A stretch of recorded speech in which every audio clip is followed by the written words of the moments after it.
Welcome to the Creative Play and Podcast Network. Join us as we share our favorite RPGs, one-shot games, tabletop games, reviews, and convention panels. Sit back and enjoy the show.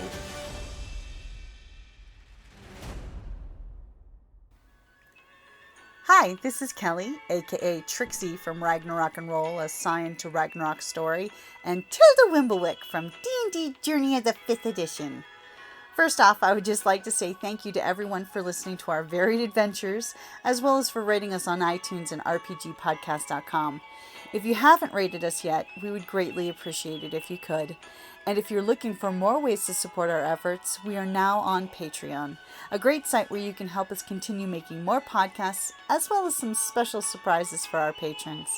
If you can, please look us up at www.patreon.com/cppn. Every little bit helps. And again, thank you for listening. Hey guys, welcome back to the Creative Play and Podcast Network. It is hashtag RPGaDay 2023, and we are at August the 9th. And not only is it going to be my voice you're hearing, but it's a couple other voices from yesteryear, because it's been way too long since we've chatted together. I've got Justin and John with us. Hey guys, go ahead and introduce yourselves. Howdy. So Justin, okay, I guess I'll get the party started here. My name is Justin Oldham. I'm the creator of AC After Collapse, and you can read all about my many crimes through shadowfusionbooks.com. And to get the ball rolling, I understand that this segment of the RPGaDay is about dice.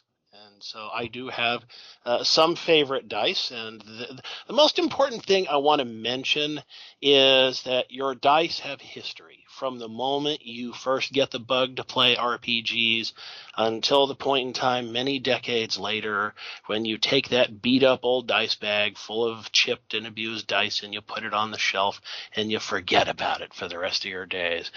Those dice, they're your old friends, they're your old war buddies, and they are symbols of all of the challenges, the trials, and the tribulations, and all the times that the GM has screwed you over. All of that is kept right there in that handful of dice. So with that in mind, I am a fan of physical dice.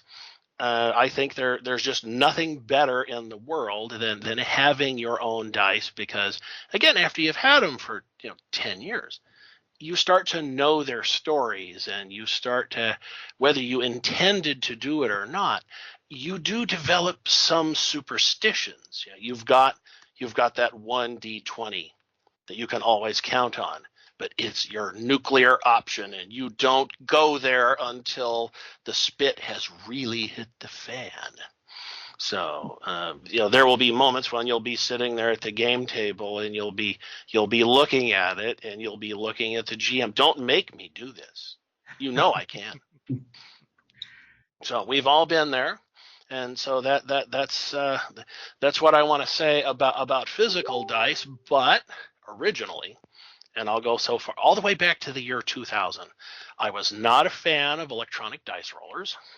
The early dice rollers were buggy. They could be caught in a logic loop, and so when you are sitting there and you're just clicking with the mouse and you're getting lousy rolls over and over and over again, if you didn't refresh the platform, you were going to get stuck with those cruddy rolls all night long.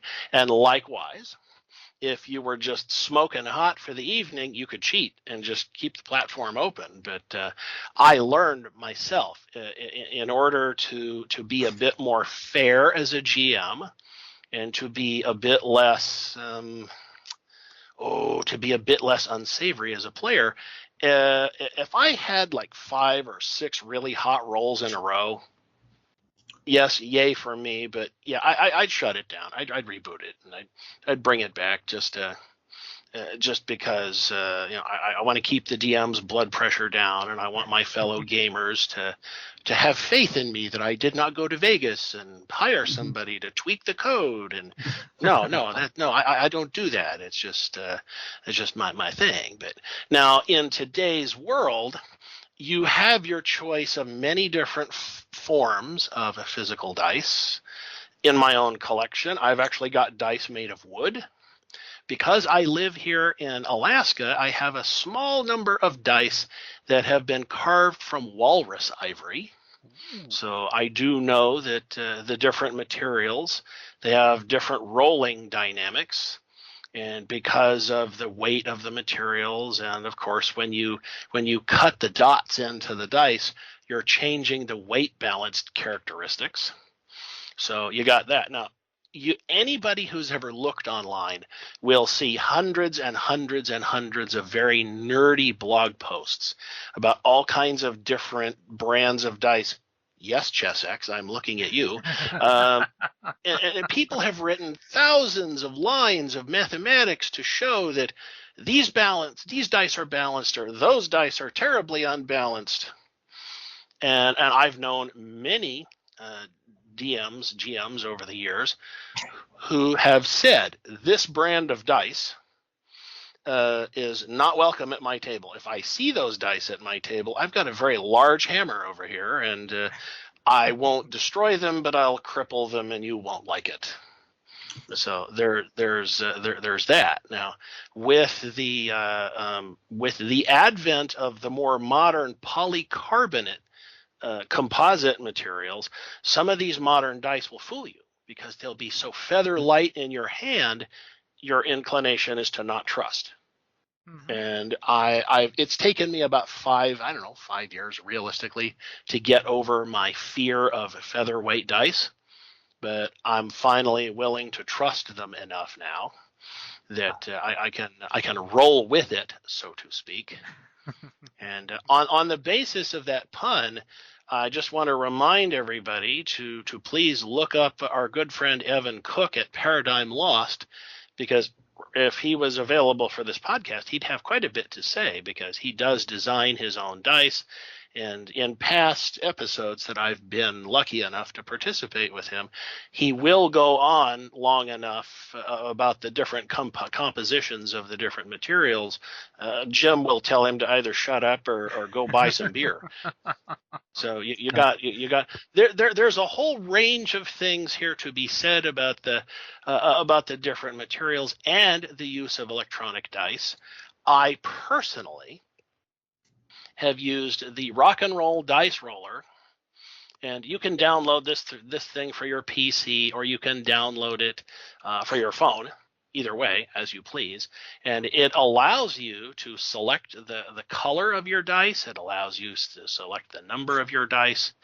And for reasons I don't need to explain here, there have been times when I've had 3 instances of the Rock and Roll Dice Roller open. Each of the sets of dice are all color coded, so I can get through mass combat situations in relatively short order. Because we all know what that's like. You've got 5 or 6 players at the table, but cough, cough, cough, there's like 35 kobolds. So, okay, that's going to take a while, and yeah, so we all know what that's like. But you can tackle the problem with electronic dice quite nicely. And I'm going to defer to Jim when it comes to other dice rolling platforms, because I know he has plenty to say. But really, in the modern world, 2023, you should not be afraid to use physical dice in combination with electronic dice. Yes, you're going to have some issues, because there are moments when your brain is going to say, these numbers just don't work. This is not the spread I'm used to. So you just get over it, drink a little more beer if you have to. And because we all know that D20 plus beer means fun. Okay. So that's the sum total of everything I can tell you, and I believe I just did it in less than 5 minutes. So with that in mind, I'd like to hand the baton off to John Paul Reed, who is a dice master in his own right. Now, Justin, please forgive me, but I disagree with you. Once I tried to play with a dice rolling computer program online, one of the players who got me onto the platform of his, he confessed to me afterward that since I was the DM, he rigged my platform to roll nothing higher than 10, and he rolled lower than 11. He actually programmed this. From that moment, and you did not anticipate this treachery? I trusted him. Now, from that moment on, where do you play? How can I sign up for your crew? I didn't interrupt you. Right? Now, let me finish. I will not use electronic platforms. I will not play D&D online. The whole point of D&D is getting together with your friends. I never bought or cared much for COVID, and COVID is over now, so we can get back together and play D&D. Now, I have a splendidly, I wish my video were working, it's not.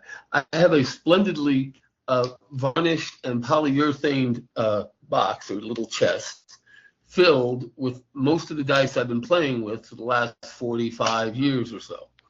I actually have 3 of my original set of 9 dice that I got to start playing way back in 1977.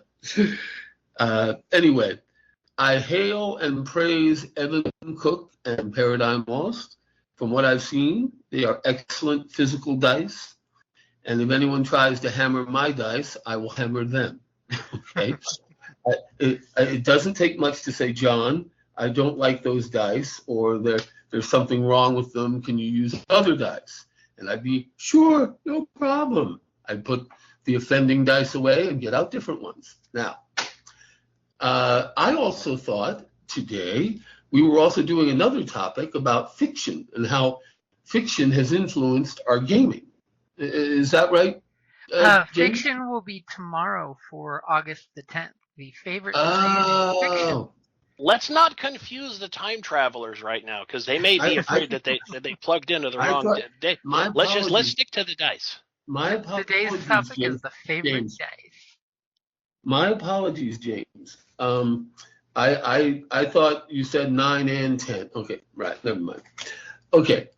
Of course, my favorite dice are Paradigm Lost with Evan Cook, but when they're not readily or easily accessible, I'm a champion of Chesic. I know a lot of people love to make fun of Chesic dice makers, but guess what? Good is never cheap, and cheap is never good. And with Chesics, yes, you pay a little extra for them, but you get high quality, splendidly balanced dice. You want colors, you want shades. I even got chrome-plated dice from Chesics. You guys are familiar with Chesics, I'm sure. Mm-hmm. Yeah, I've seen a box of their dice from time to time. I would put them number 2 under Paradigm Lost, Evan Cook's dice. I would put them as number 2. Now, I don't really use real dice, and when I DM, I keep my players on my toes very easily. I know a lot of people love to do the old roll the dice and then quickly grab it. Oh, it was a 20. No, I don't do that. How I keep my players on their toes is that I randomly look at their dice rolls, meaning once in a while, I'll let them roll without me looking at it. But it drives them crazy when I'm like, wait, I'm sticking my nose over my GM screens. I'm watching you roll. I find doing it randomly, with my players, keeps them honest.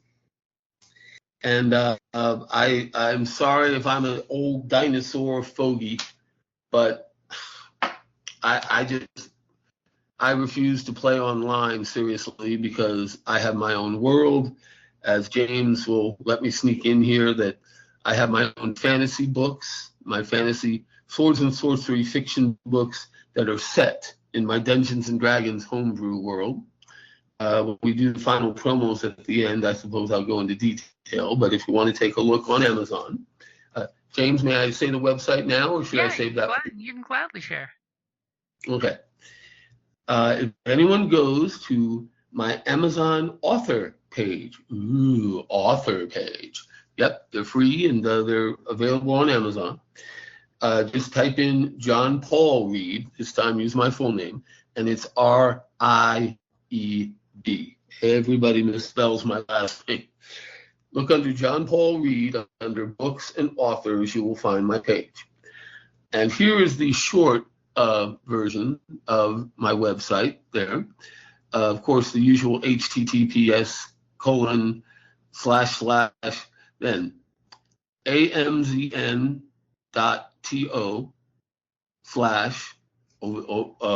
under the question mark, that one, 3 O, little o, lowercase o, then 3 O, capital X, capital N, lowercase n, A as in apple, B as in boy. Go to my website at the Amazon author page.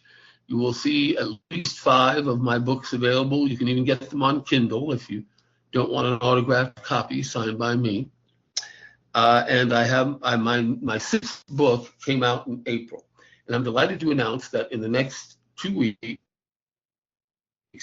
my 6th book, the 2nd edition, will come out with all of the printer's errors eliminated from them. Yay. So you can always contact me, and very soon these will be available on Amazon. Give me another week or 2, 3 weeks, my 6th book will be available. Or you can contact me always at my email address, ramapog, made up word, at gmail.com.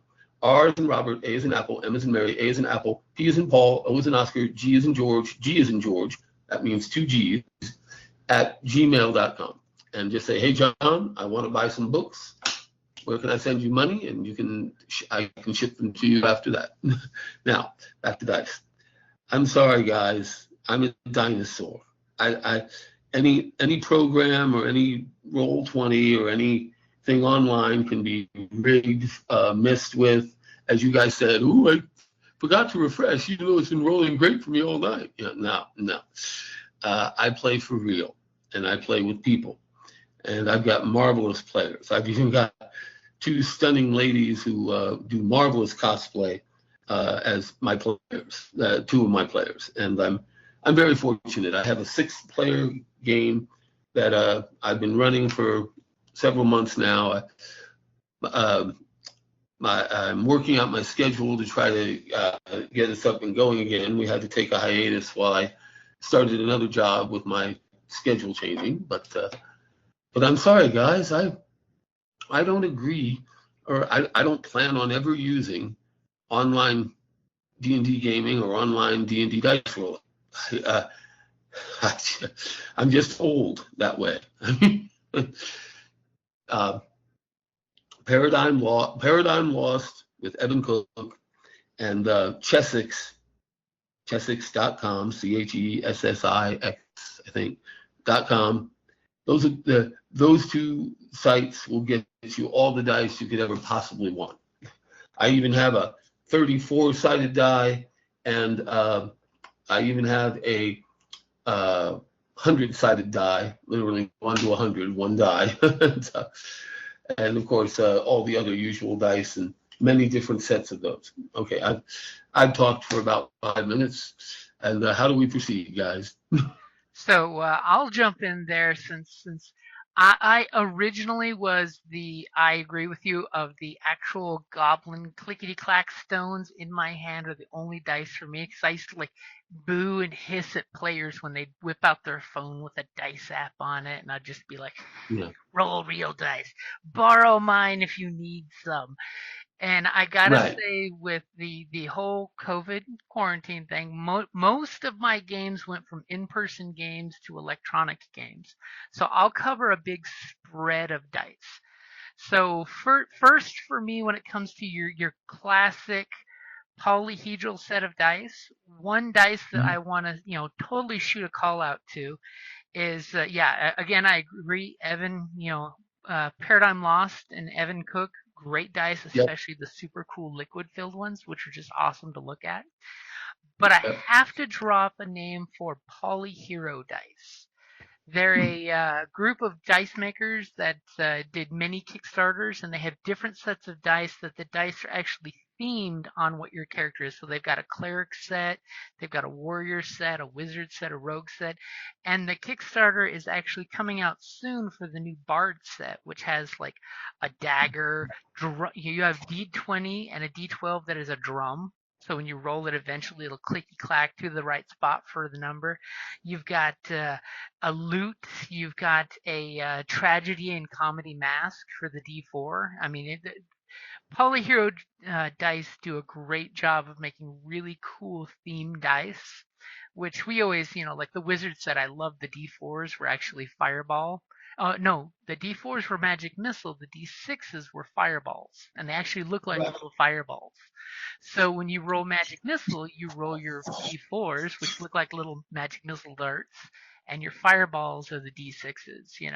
So polyhedro dice make great themed dice, which is awesome for your D&D or any game that uses a polyhedron set, which is the 4, 6, 8, 12, 10, 20. Totally said that out of order. Somebody's OCD is going to rise there. And as well as I'm a big, massive fan of the Fantasy Flight Star Wars series, which is Edge of Empire, Age of Rebellion, Force and Destiny. And they use their special proprietary dice, which have symbols instead of numbers. And they basically utilize D8s, D12s, and D6s. I will say, since Asmodeus made the business choice that was not wise to get rid of the game and they sold it to Edge Studios, that it is almost impossible to get Genesis or Edge of Empire dice now. But there is a third-party vendor called Baron of Dice that actually make and I've got to actually handle and play with some of these, which is nice. They call the Galactic RPG, not to be confused with Star Wars, but Galactic RPG dice set for a real reasonable price of only $25, which for anyone who's shopped around for Edge of Empire dice or Genesis dice, they can get stupid expensive on eBay because they don't make them anymore because the dice have been lost in China. But if you go to Baron of Dice, you can actually get a cool clear set of the dice instead of the regular dice are opaque. These guys are beautiful crystal clear dice that actually feel properly weighted and properly balanced, because I'm also one of those gamers that if the dice doesn't feel right in your hand, are you really holding dice? It's got to have that beefy feel so you can hear the clankety clank when it comes down. So for polyhedral dice, there's Polyhero. For Star Wars or Genesis or Edge of Empire, depending on what you want to call it, Baron of Dice has a really great set. Like I said, Google Galactic RPG dice set, and it comes up. They actually have a 2 set cheaper than 1 set deal on their website, which is great.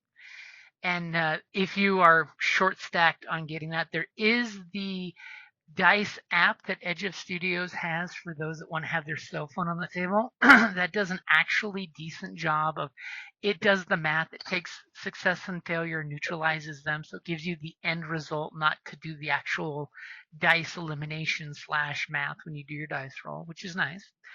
And for those of you who like to game online, this is where we make the transition. Oh, go ahead, John. No, I just meant that, yes, I want to learn more about online gaming. I admit I'm completely new at it, and I haven't tried it yet. So please go ahead. So for online gaming, the simplest dice app that's out there is if you've heard of this thing called Google, you can actually pull up a Google page and type in D20 or D6, and it will pop up a dice roller app in Google, which is pretty handy on the fly. I will totally admit, as a GM, I've used that for dice rolls on the fly while I'm rolling up game stuff using PDFs, on my phone, and I'm like, I need a dice roll. So that's the bare minimum handy app to use. If you play on virtual tabletops, of course, my favorite is basically Roll20 because it's the most universal of all the virtual tabletops. There's some prettier ones, there's some cooler ones, but I like Roll20 because it's accessible to everybody. You can have the crappiest Chromebook ever and you can still play on Roll20, whereas some of the fancier ones like Fantasy Grounds really require a powerful machine to run it without having issues. So on Roll20, they give you access to the standard polyhedral dice, and fudge dice for those who like to play Fate, which is always a good system. They also give you access to like a 52 card deck of cards. So like if you're doing Savage Worlds, you can use it for that. And if you happen to be a paid member for Roll20, which is one of the few things I've seen behind a paywall with them, you can actually download the Edge of Empires API script and run that in the background. So as the GM, you actually have a GM screen where you can set the difficulty of the dice rolls, and your players' character sheets will have the green dice for characteristics and the yellow dice for their ranks and skills. So that way they can click one button and you see the entire dice roll in symbols as well as the end result, which of all of the online tabletops, Roll20 is the only one that I've seen that has a really good use for the Star Wars dice system, because it is a very interesting proprietary dice setup that they use for both Genesis, their generic system, as well as for Edge of Empire Star Wars, which is one of my personal favorites. So if you need virtual dice, there is of course the actual Edge Studios. If you go to their website, they have their actual legit app, which it is a nice app because it has access to all of the Star Wars games, as well as you can totally sneak in a polyhedral set of dice into that app as well. And it seems to be fairly random-ish. Like anybody who watches any of our streams when we play Genesis, like Salvage or Terranoth or Android for the Cyberpunk setting, you totally will hear my players complain when the dice are being wickedly evil. They'll be like, you need to reset the lobby because the script is being biased. Even though it's funny when it's the players being biased against, that's when they're angry. When it's the NPCs, that they're okay with that. And of course, I've done a few videos showing players how to make the lobby in Roll20, how you can just really easily go into your API script button as a GM and click refresh. Everybody jumps back in the lobby and you keep playing, and it's been reset for randomization. But then again, like I joke with folks, it's dice. Let's be honest. When it comes to randomization, dice really don't do random. Each time you roll, it's a whole new random number of the chances and all that good stuff. It's not like the card counting where you are eliminating the randomness towards the end of the deck if you've been paying attention. I'm a fan of 21, so I understand that. Damn you, 5 deck shoes. Because that's when you totally lose track of counting cards. But when it comes to dice, and like you said, you will have dice that are your best friends. You will have dice as a GM. I have 2d20s that I ridiculously can count on crappy rolls. And sometimes during a game when I feel like the story is going against my players, sometimes I will throw them a bone and throw the knuckle bone that I know will actually come out with a lower number on average than usual. And conveniently, it is one of those Gen Con dice that when you roll a 20, it says F something, and when you roll a natural one, it says F someone else. So, it's always a fun one on that one. Because it totally will get the players jazzed when they see the bad number 1 come up on the dice roll. But, and dice are important when it comes to RPGs because dice add the randomness. Like one of the writers for Magpie Games, when I joke with him, we've played many a game at RingCon, many of RingCons, where the joke is that's why we roll the dice, because we're asking the game a question and we're rolling the dice to get the answer. Because that way it's not the GM's preconceived answer. It's not the player's preconceived character's answer. It's the no shit, there we were, this happened, and then you roll the dice and you get your answer, one way or another, And I am, as a GM, a fan of the, you know what, that's a good question. Let's roll this real quick to see what the dice say, because that way if it's something that I didn't prepare in advance and a player, lo and behold, the player does something the GM did not prepare for. When does this happen? It's fun to have the dice actually do the decider, Like in some games, when you roll a dice to see does the merchant have this rare item, roll the dice and find out. It never hurts to put a little dice action in, as long as you're not dice micromanaging. Because I'm never a fan of when players will immediately grab dice and roll before saying what they're doing. Because as a GM, I'm like, dude, you don't even need to roll for that. And that's a phrase you hear often in my stream games is, dude, you don't even need to roll for that. Here's the answer. It's as a character in character, you the player may not know this, but you the character is aware of this is your answer you're looking for. Now, if you'd like to probe further, you can always do a skill check, because I am a fan of skills other than combat being used in a game, because it makes things interesting, damn it. But definitely, if you ever need help with dice, you can always reach out to other folks that you see streaming games. And it's like, hey, how did you do this cool thing? Because like when the Star Wars dice first came out, everybody was asking everybody questions, because we were lucky enough that a couple gamers who know Roll20's game mechanics, and by mechanics I mean actual coding, that they popped up with this, and they put a quick directions on, hey guys, it's drag and drop. You just pull the directory down, you drop it in there, you say load it, and boom, your game now has cool symbol dice instead of actual number dice. And it's players want to help players. It's like folks that make dice, they want to make, I want a cool dice that does this. I mean, we all know, if you guys have happened to see them, the Arby's dice that come out once every 2 or 3 years that really are ugly, as Kelly said when she finally saw a set in real life, she's like, ugh, don't ever buy me that set. And of course, we all know when it comes to dice, you can get the pretty goblin rocks. You can get dice of every color combination under the rainbow. And then you love them or forget them. Little orphan children dice. I played too much Vampire the Masquerade in my youth. I have a lot of dice that have been orphaned and left behind, because sometimes you don't really need that many D10s. Yeah. Okay, well, as we're finishing up here, I would like to chip in one bit of old-fashioned tradition, just to keep the whole dice thing alive. For as long as I have been doing this, which is like far too long, one of the oldest traditions that I'm aware of is when you welcome a new role player into the community. It's common practice in some parts of the world where everybody will open their dice bag and everybody will give the new person a single die. Right. And I still have those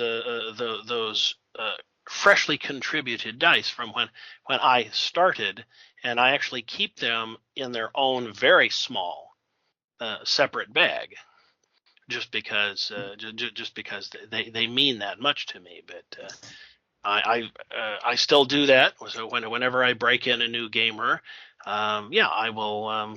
I'll ask the people at the table, everybody pony up one, and so that by the time they're done, they walk away with at least half a dozen of the most important, and it goes from there. And it doesn't matter if you've done this for 4 months or 45 years. I have definitely seen people. Yes, you can have too many dice. That's possible when you're carrying them around in a suitcase. That's too many. But I've also seen people who have a wide variety of dice for very specific occasions. And so it's like you're in a castle, you're underground, and you're fighting the gray ooze. Okay, hold on a minute. I know it's in here. I know it's. Where is it? Okay, I'm ready now. Okay, let's do this. You have a dice just for that. Yes, yes, I do. Yes. This happens to you a lot, more times than I want to say. Yes, let's roll. I will definitely agree with that. And I will also throw out there the dice etiquette. Don't touch another man's dice or woman. No. As a GM, often I'll be like, boom, here's big pile of dice in the middle of the table. Feel free. These have GM cooties, which means I can usually call when they roll good for me and bad for you. But always politely ask before picking up someone's dice to hand it back to them after they've slingshotted it crap style across the table. Is it okay if I pick up those dice? Because some people, and it's usually the older school gamers, in my opinion. The new ones are just like, touch my dice. But a lot of the older school, players will give you the dirtiest looks if you touch their dice to hand them back. Or my favorite is when the dice hit the floor, there's almost always one player who will jump up and put their arms out to wait for the dice to stop to see what the answer is before anyone touches it. And at least one person to verify that number before they pick it up. But that's just the old school dice etiquette that I think most of us grew up with. Play it where it may. Absolutely. That's what it is. Yes. Of course, my old favorite was the whole when it lands in a book right in the binding and you get a tilt. And you have to have that moment where everyone's silent and then it's like cocked. And you have to make sure the GM agrees that, yes, that's a cocked dice. Reroll it. Yes. Because that again goes back to dice etiquette. So I would totally throw out there, just be clear at your gaming table what is and is not cricket on playing with other people's dice and tilts off the table, general rules like that most folks, would be dyed in the wool. Keep, wait till it stops moving on the floor, or worse, when the cat or the dog finds it and wants to push it around a couple extra times. Is that kosher, if it gets, interrupted, or do we just, re-roll on the table? What is the etiquette at the table? So that way there's no misunderstanding. Because I totally, personally, because I've GM'd too much, have no problem picking up somebody's dice and handing them back, but then you get the dirty look. And you know when you got that dirty look. Or is that the gasp you're hearing? Le gasp. So, do we think that pretty much covers favorite dice? I say yes. Okay. So, we'll go ahead and call it there for RPGaDay August the 9th.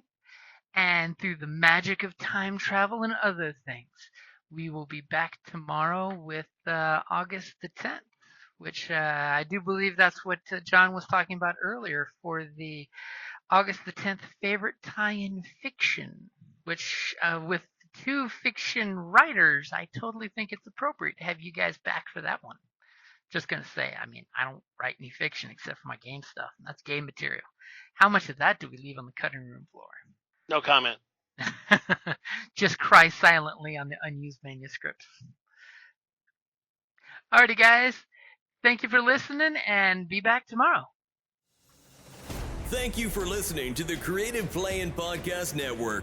If you enjoyed our show, please check out D&D Journey of the 5th Edition and Ragnarok Enroll a Scion Hero to Ragnarok Story. Also, check out our Patreon page for more content and behind-the-scenes things, as well as joining us for a one-shot game or two.